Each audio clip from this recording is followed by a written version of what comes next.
नमस्कार आपको मेरी तरफ से। मेरा नाम है राजन और हम शुरू कर चुके हैं chapter number 2 class 8th NCERT science.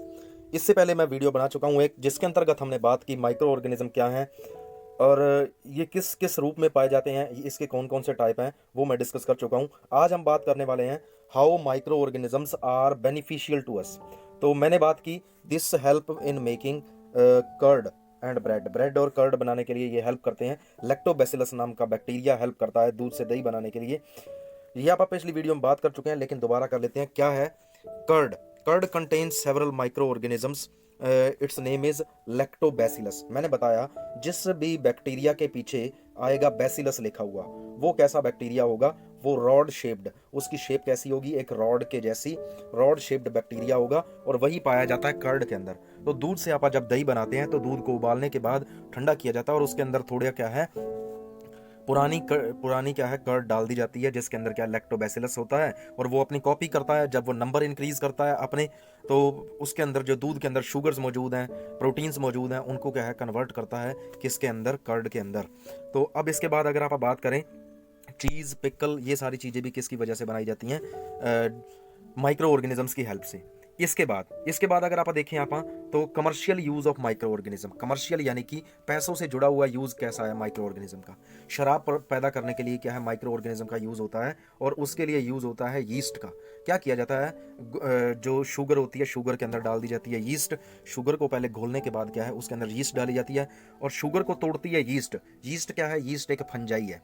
Fungi क्या होती है? ऐसे प्लांट जो क्या है, हरे नहीं होते, उन्हें यहाँ फंजाई कहते हैं। तो दो रूपों में पाई जाती है, यूनिसेलुलर एंड मल्टीसेलुलर। तो यीस्ट एक यूनिसेलुलर फंजाई है। और फर्मेंटेशन एक ऐसा प्रोसेस है, फर्मेंटेशन इज द प्रोसेस जिसमें क्या है, शुगर शुगर को किस में बदला जाता है? अल्कोहल के अंदर। अल्कोहल क्या है? अल्कोहल एक ऐसा सब्सटेंस है, जो केमिकल मैटर है, जो क्या है किसके अंदर मौजूद होता है? शराब के अंदर। और इस प्रोसेस को ढूंढा किसने? इस प्रोसेस को ढूंढा किसके अंदर? लुइस पास्चर ने। तो यहाँ पर आप एक छोटा सा कॉलम देख सकते हैं बुक के अंदर, जिसके अंदर लिखा गया है Louis Pasteur discovered the fermentation. अब आज बात करेंगे आप medicinal use of micro organism. पिछले वीडियो में भी मैं बता चुका हूँ कि एंटीबायोटिक क्या होते हैं। एंटीबायोटिक होते हैं ऐसे केमिकल सब्सटेंस जो एक लिविंग बींग पैदा करता है और वो दूसरे के लिए खतरनाक होते हैं। एंटीबायोटिक्स के कुछ के नाम अगर मैं बताऊं, स्ट्रेप्टोमाइसिन, टेरासाइक्लिन, एर्द्रोमाइसिन, ये क्या है? ऐसे मटेरियल हैं जो बैक्टीरिया के खिलाफ काम करते हैं। तो ज़्यादातर जो बीमारियां बैक्टीरिया से होती हैं, उनके अंदर क्या है, एंटीबायोटिक्स दिए जाते हैं। तो एंटीबायोटिक्स पहले क्या है, किससे बनाए गए? सबसे पहला एंटीबायोटिक बनाया गया फंजाई से, और बनाया किसने? अलेक्जेंडर फ्लेमिंग ने। अलेक्जेंडर फ्लेमिंग एक बार क्या है काम कर रहे थे अपनी लैब के अंदर, तो उन्होंने देखा कि एक ग्रीन मोल्ड, एक लिटिल ग्रीन मोल्ड, उसके जो प्लेट्स थी साइंस लैब के अंदर जो यूज़ होती हैं, कांच की प्लेट्स, जो उसके अंदर क्या है, उन्होंने देखा एक जगह पर एक ब्रेड मोल्ड पैदा हुई हुई थी, सॉरी ग्रीन मोल्ड पैदा हुई हुई थी, जिसके चारों तरफ बैक्टीरिया क्या है मौजूद नहीं रह सकता था, मर जाता था, खत्म हो जाता था। तो इससे उन्होंने पता लगाया कि एक फंजाई ऐसी है जिसका यूज़ किया जा सकता है बैक्टीरिया को मारने के लिए। तो उसके बाद एंटीबायोटिक्स का प्रोडक्शन क्या है, स्टार्ट हो गया। अब जो अब एंटीबायोटिक्स बनाए किससे जाते हैं? वो बनाए जाते हैं फंजाई और बैक्टीरिया से। बैक्टीरिया और फंजाई का यूज़ करके एंटीबायोटिक्स बनाए जाते हैं। और कुछ स्पेसिफिक माइक्रो ऑर्गेनिज्म जो पैदा होते हैं, उनके खिलाफ क्या पार्टिकुलरली उनको यूज़ किया जाता है। इसके साथ साथ क्या है, जो फूड स्टफ किसको दिया जाता है? जानवरों को। कहाँ पर? अपने घरों में और पोल्ट्री होता है रीयरिंग ऑफ बर्ड्स। बर्ड्स को पालना किसके लिए? मीट के लिए, अंडों के लिए, उनको पालना, दिस इज कॉल्ड पोल्ट्री। और लिव स्टॉक क्या होता है? लिव स्टॉक होता है जो आप घरों पर जानवर रखते हैं, उनकी संख्या को लिव स्टॉक कहा जाता है, जिनसे दूध लिया जाता है। या अगर आप कहें, जिन जानवरों को आप पालते हैं, तो उनकी भी बहुत सारी दवाइयों में, बहुत सारे फूड स्टफ में क्या डाले जाते हैं? एंटीबायोटिक्स, ताकि क्या है उनको बीमारियों से बचाया जा सके। इसके साथ साथ क्या है, प्लांट प्लांट की बहुत सारी डिसीजेज को भी कंट्रोल किया जाता है इनके साथ। तो इसके साथ साथ एंटीबायोटिक्स को यूज़ करते टाइम हमें याद रखना है कि antibiotics should not be taken without the advice of doctor. Doctor की एडवाइस के बिना हमें ये नहीं लेने हैं। क्यों नहीं लेने? क्योंकि अगर आप बिना काम के एंटीबायोटिक्स लेते रहते हैं, तो आपकी बॉडी के अंदर एक ऐसी सिचुएशन क्रिएट हो जाएगी कि जब भी आपको एंटीबायोटिक्स की जरूरत पड़ेगी और आप उन्हें लेंगे, तो वो काम नहीं करेंगे, क्योंकि आप उन्हें पहले ही एक्सेस में ले चुके हैं। तो आपकी बॉडी उनके लिए आदी हो जाएगी, उनके प्रति आदी हो जाएगी। और अगर आप एंटीबायोटिक्स ज़्यादा टाइम तक लेते हो तो आपकी बॉडी के अंदर उनका असर होना भी बंद हो जाता है। तो इसके साथ साथ क्या है, बहुत सारे बेनिफिशियल माइक्रो ऑर्गेनिज्म यानी कि बैक्टीरिया, मैंने आपको पहली वीडियो में बताया कि बहुत सारे बैक्टीरिया हमारी बॉडी में मौजूद रहते हैं, वो भी क्या है मारे जाएंगे। किसके कारण वो मारे जाएंगे? ज़्यादा एंटीबायोटिक्स के लेने के कारण। तो हमें क्या है, एंटीबायोटिक्स ज़्यादा मात्रा में, ज़्यादा संख्या में नहीं लेनी। इनको तभी यूज़ करना है जब डॉक्टर रेकमेंड करे। इसके साथ साथ हमें एंटीबायोटिक्स किन केसेस में नहीं लेने होते? जब क्या है कोई कोल्ड या फ्लू हो। कोल्ड और फ्लू में एंटीबायोटिक्स काम नहीं करते, क्योंकि कोल्ड और फ्लू होते हैं वायरस के कारण। और वायरस का कारण, वायरस से जो डिसीजेज होती हैं उनका ट्रीटमेंट, इलाज नहीं कर सकते आप एंटीबायोटिक्स से, क्योंकि उसके लिए बॉडी को खुद काम करना पड़ता है। बॉडी बॉडी को खुद वायरस को ख़त्म करना पड़ता है और अपनी बॉडी में एंटीबॉडीज़ उस वायरस के अगेंस्ट कुछ प्रोटीन्स ऐसे बनते हैं जो क्या है उसके खिलाफ काम करते हैं, और वो हमारी बॉडी खुद डेवलप करेगी। एंटीबायोटिक्स क्या है काम नहीं करते प्रोटीन के, सॉरी बैक्टीरिया, सॉरी वायरस के अगेंस्ट। अब आगे देखते हैं, जब हमारी बॉडीज़ के अंदर डिसीज़ कैरिंग कोई भी माइक्रो ऑर्गेनिज्म चला जाता है, हमारी बॉडी में कोई भी माइक्रोब चला गया जिससे बीमारियां हो सकती हैं, तो हमारी बॉडी क्या पैदा करती है? एंटीबॉडीज़। एंटीबॉडीज़ किसके खिलाफ? इन्वेडर के खिलाफ। इन्वेडर कौन होता है?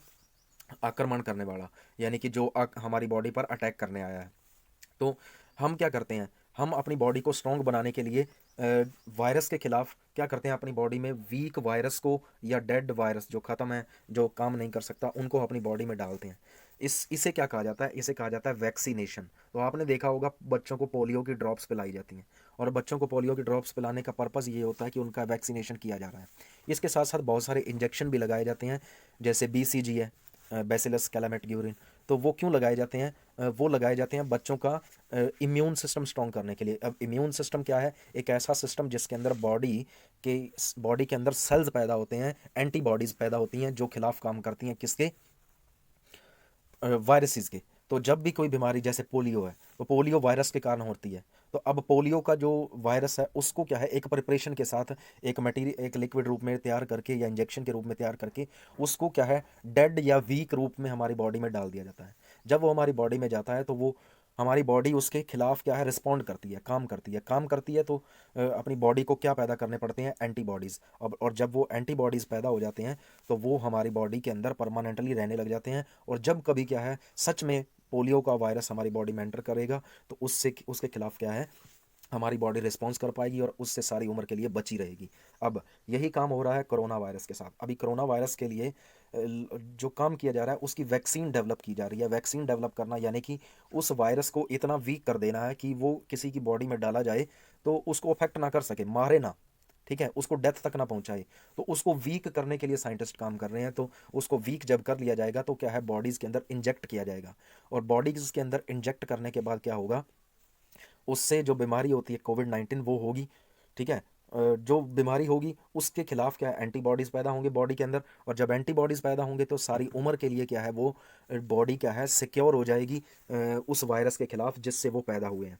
अब इसे कहते हैं वैक्सीनेशन। और वैक्सीनेशन फर्स्ट टाइम क्या है, जो वैक्सीन खोजी गई थी वो खोजी गई थी एडवर्ड जेनर के द्वारा। तो स्मॉल पॉक्स के खिलाफ क्या है उन्होंने ढूंढी, एडवर्ड जेनर की पिक्चर आप यहाँ पर देख सकते हैं। तो वैक्सीन काम करती हैं जब क्या है आप अपनी बॉडी के अंदर वायरसेस को डाल देते हैं और हमारी बॉडी उसके अगेंस्ट काम करती है। वो वायरस इतने पावरफुल नहीं होते कि क्या है हमारी बॉडी को बीमार कर सके। अब इसके बाद पढ़ते हैं, it is essential to protect all the children. तो सभी बच्चों को क्या है डिसीजेज़ के खिलाफ बचाना है। तो क्या है इसके लिए समय समय पर क्या है बच्चों को टीके या पोलियो या ड्रॉप्स दी जाती हैं, ताकि क्या है उनकी बॉडी क्या है उनके खिलाफ काम कर सके। तो आपने देखा होगा एक प्रोग्राम स्टार्ट किया गया था इंडियन गवर्नमेंट के द्वारा, pulse polio immunisation programme, PPIP। तो इसके अंदर लक्ष्य था कि भारत को पोलियो मुक्त करना है, कि पोलियो के अंदर पोलियो का कोई भी केस इंडिया में नहीं होना चाहिए। तो उसमें क्या है इंडिया ने बहुत बड़ा काम किया है। तो आजकल क्या है बहुत रेयर चांसेस हैं पोलियो के केसेस मिलने के। तो एक वर्ल्ड वाइड कंपेन भी स्टार्ट की गई थी पूरे विश्व में, जिसके अंदर इरेडिकेशन की गई स्मॉल पॉक्स की। तो स्मॉल पॉक्स को ख़त्म करने के लिए भी पूरी दुनिया में काम किया गया। तो इसी तरह क्या है वैक्सीन बनाई जाती हैं और सारे के सारे वर्ल्ड के लोगों को वैक्सीनेट किया जाता है, जिससे क्या है उनको बीमारियों के अगेंस्ट क्या है स्ट्रॉन्ग किया जा सके। इसके बाद इसके बाद कुछ बैक्टीरिया ऐसे हैं जो ज़मीन में रहते हैं और हवा से नाइट्रोजन लेते हैं। हवा से जो नाइट्रोजन लेते हैं वो कन्वर्ट कर देते हैं ऐसे केमिकल कंपाउंड्स में जिनको प्लांट आसानी से ले सकते हैं। प्लांट जब उन नाइट्रोजन कंपाउंड को पानी के साथ लेते हैं तो उनसे बनाते हैं वो प्रोटीन्स। तो जब प्रोटीन्स बनेंगे तो प्लांट क्या है अपनी बॉडी के अंदर नंबर ऑफ सेल्स को इंक्रीज कर सकेंगे और ग्रोथ कर सकेंगे। और सॉइल के अंदर रहने वाले इन बैक्टीरिया को क्या कहा जाता है, नाइट्रोजन फिक्सर, क्योंकि वो फिक्स करते हैं। फिक्स करना यानी कि हवा से नाइट्रोजन गैस को लेना, उसको ऐसे केमिकल में चेंज करना जिसको प्लांट ले सकें। ठीक है, क्योंकि सीधी जो नाइट्रोजन गैस है उसको प्लांट यूज़ नहीं कर सकते। तो हवा से क्या है नाइट्रोजन को लेना और उसको कन्वर्ट करना यूजेबल कंपाउंड्स के अंदर, this is called nitrogen fiction. और कौन करता है, ये बैक्टीरिया करते हैं। तो यहाँ पर एक नाइट्रोजन फिक्सिंग बैक्टीरिया दिया गया है जिसका नाम है साइनोबैक्टीरिया। ठीक है, सॉरी असल में ये बैक्टीरिया नहीं है, ये है एल्गे। ठीक है, ब्लू ग्रीन एल्गे। अब ये क्या करते हैं, ये फिक्स करते हैं बैक्टीरिया को। तो ये बैक्टीरिया को नाइट्रोजन को फिक्स करते हैं एनवायरनमेंट से, क्या है नाइट्रोजन को लेते हैं और कन्वर्ट कर देते हैं। अब इसके बाद आगे देखते हैं cleaning the environment. Cleaning the environment, अब आप देखिए दुनिया पर बहुत सारे वेस्ट पैदा होते हैं, उसमें से कुछ ऑर्गेनिक होते हैं और कुछ इनऑर्गेनिक। ऑर्गेनिक यानी कि प्लांट या एनिमल से आने वाले वेस्ट, उनको क्या है अगर ख़त्म ना किया जाए तो दे प्रोड्यूस फाउल स्मेल। यानी कि यहाँ फाउल स्मेल का मतलब नहीं कह सकते आप, वो क्या है अर्थ को क्या है पॉल्यूट कर देंगे। ठीक है, उनको दुनिया पर क्या है वेस्ट के ढेर लग जाएंगे। मान लीजिए लिविंग बॉडीज़ हैं, प्लांट्स हैं, एनिमल हैं, जब वो मर जाते हैं तो अगर वो क्या है कुदरत उनको साफ़ ना करे, यानी कि बैक्टीरिया और फंजाई उनको ख़त्म ना करें, तो दुनिया पर क्या इनके बॉडीज़ के डेड बॉडीज़ के ढेर लग जाएंगे। तो क्लीनिंग करना किसका काम है, बैक्टीरिया और फंजाई का। बैक्टीरिया और फंजाई क्या करते हैं, मरी हुई चीज़ों को गला देते हैं, उनको धीरे धीरे ख़त्म करते हुए उनको सिंपल पार्ट्स में चेंज करके सॉइल के अंदर, हवा के अंदर मिक्स कर देते हैं, जिससे क्या है डेड बॉडीज़ ख़त्म हो जाती हैं। ऑर्गेनिक मटेरियल्स की बात कर रहा हूँ मैं, वो ख़त्म हो जाते हैं जो प्लांट या एनिमल से आते हैं, चाहे उनकी बॉडीज़ हों, चाहे क्या है उनसे पैदा होने वाले वेस्ट हों, वो सारी चीज़ें क्या हैं ख़त्म हो जाती हैं। अब तो आप समझ गए होंगे जो हमारे घरों पर मैनुअर होती है खाद, वो खाद भी किसके कारण बनती है, वो इसी के कारण बनती है। यहाँ पर एक एक्टिविटी दी गई है, तो 2 पॉट चाहिए हमें, 2 गमले चाहिए जिसके अंदर क्या किया जाए, एक का नाम रखा जाए ए, दूसरे का बी।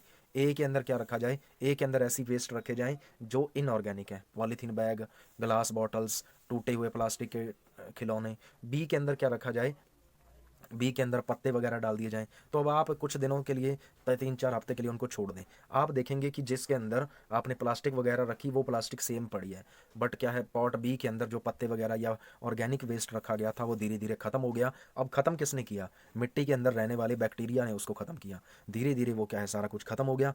अब क्या है वहाँ पर सफाई हो चुकी है। तो लिविंग बॉडीज़ से जो मैटर आता है ऑर्गेनिक मैटर, उसको साफ़ करना, उसको हटाना दुनिया से, अर्थ से, इसका भी काम किसको दिया गया है, माइक्रो ऑर्गेनिज्म को। तो बहुत हमारे फ़ायदे में है। अब अगली वीडियो के अंदर आप बात करेंगे कि हमारी जो माइक्रो ऑर्गेनिज्म है ये हमारे लिए हार्मफुल किस तरह है, इनसे बीमारियां कैसे होती हैं, और कुछ एक बीमारियों के नाम आप यहाँ पर डिस्कस करेंगे। बने रहिए मेरे साथ और इस वीडियो को लाइक करें, शेयर करें, कमेंट करें। Thank you, have a better day, better life ahead.